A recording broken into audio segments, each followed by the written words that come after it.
gana las elecciones es un personaje completamente reaccionario que intentó un golpe de Estado en enero de 2021 y que además tiene un planteamiento de deportar 10 o 15 millones de personas, restringir las libertades democráticas, inclusive declaró que está dispuesto a gobernar con la ley marcial. Por lo tanto, que vuelva Trump al poder muestra el grado de descomposición y decadencia de la democracia norteamericana. Y de eso no se vuelve. El país que era presentado como el de mayor desarrollo democrático, y en ciertos aspectos indudablemente lo era, ha entrado en una decadencia fenomenal. Es decir, esta victoria es la expresión de esa decadencia. ¿Qué quiero decir también? Que el régimen democrático ha presidido ha sido muy negativo para los trabajadores. Por ejemplo, durante la pandemia, el mismo Trump impuso esto de la inmunidad de rebaño y Estados Unidos ocupaba el primer puesto, tanto absoluto como relativo, en la cantidad de muertos a nivel mundial. Y en este momento, una de las razones que los cronistas dan de la victoria de Trump es el bajo poder adquisitivo de los trabajadores norteamericanos. Ajá. Porque en Estados Unidos ha ocurrido lo que Milei está haciendo acá. En la pandemia y la inflación posterior, los salarios cayeron mucho. Y una vez que cayeron bastante, empezaron a ajustarse por inflación. Es decir, quedaron clavados en el poder adquisitivo disminuido que habían tenido como consecuencia de todo esto.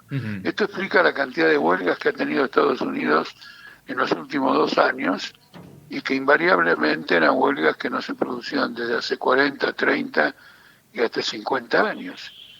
Y lo que ha demorado 2 meses de huelga en una fábrica como Boeing.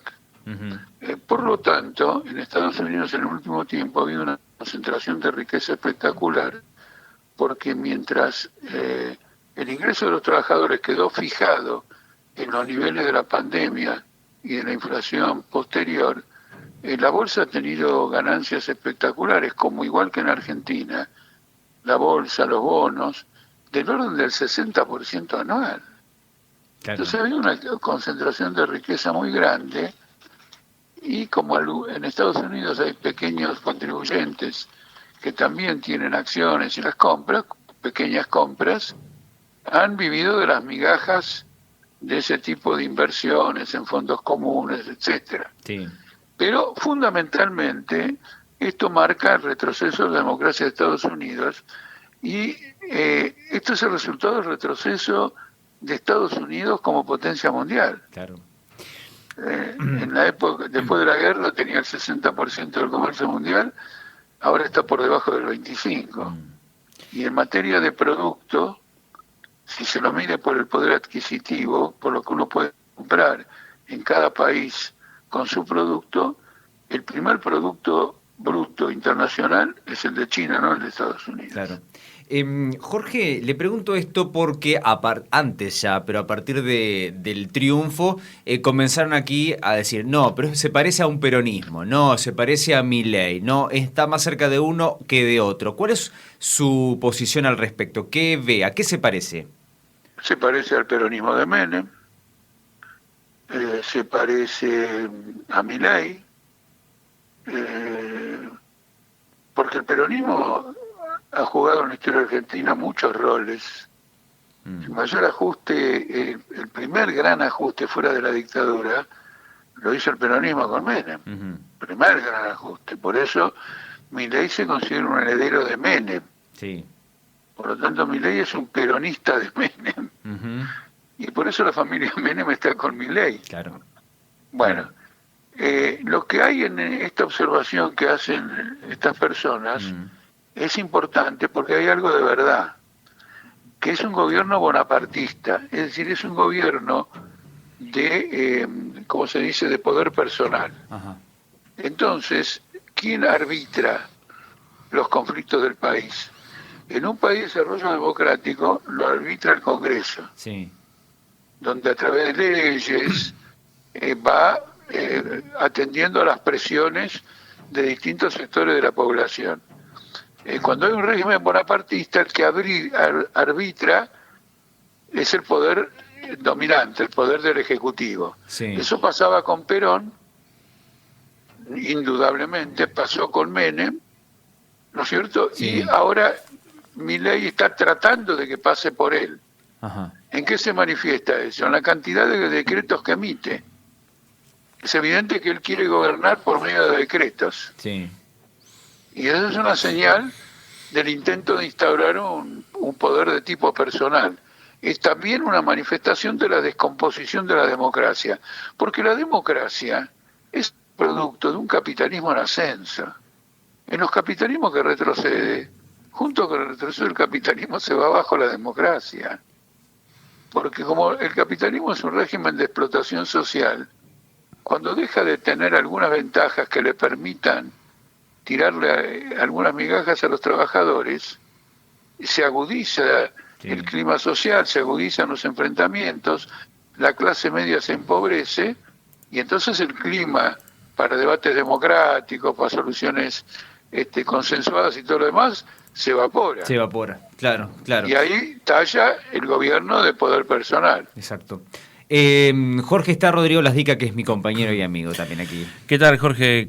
¿Cómo le va? ¿Qué tal? Estuvo el gobierno de Milei esperando hasta último momento estos resultados para definir un aliado, para definir, mejor dicho, un embajador en Estados Unidos con la salida de Wertheim, y ahora se habla de un aliado de Donald Trump. ¿Cree que este resultado en Estados Unidos puede cambiar algo en la agenda política local? No, porque ocurre lo siguiente.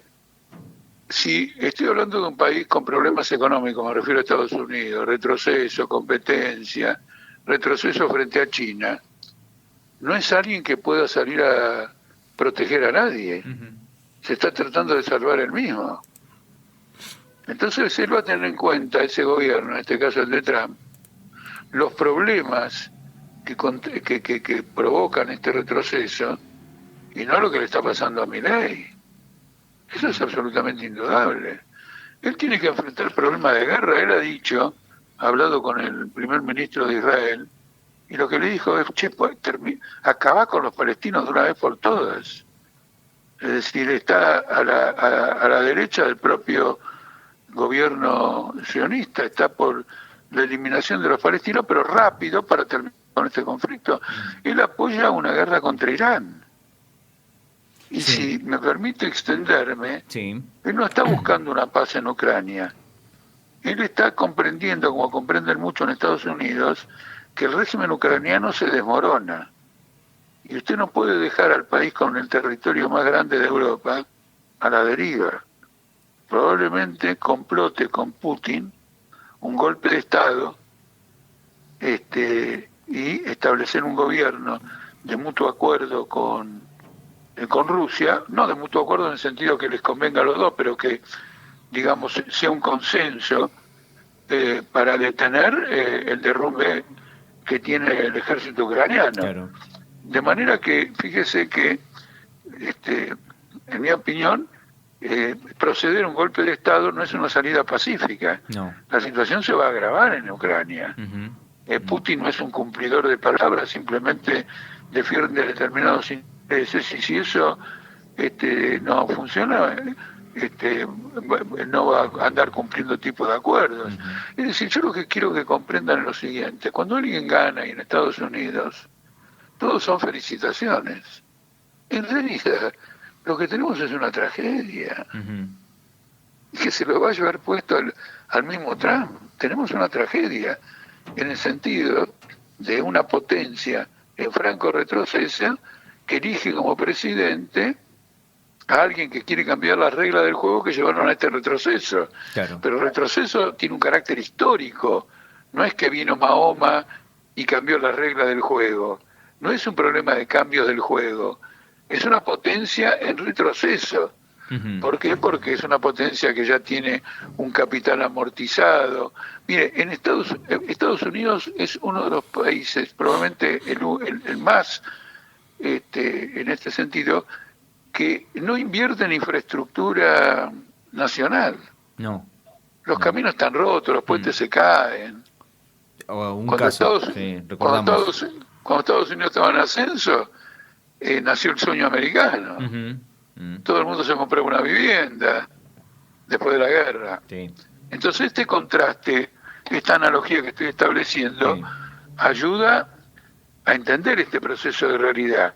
Naturalmente le ponen victoria porque fue una competencia y ganó, pero mirado de conjunto, para la humanidad es una tragedia.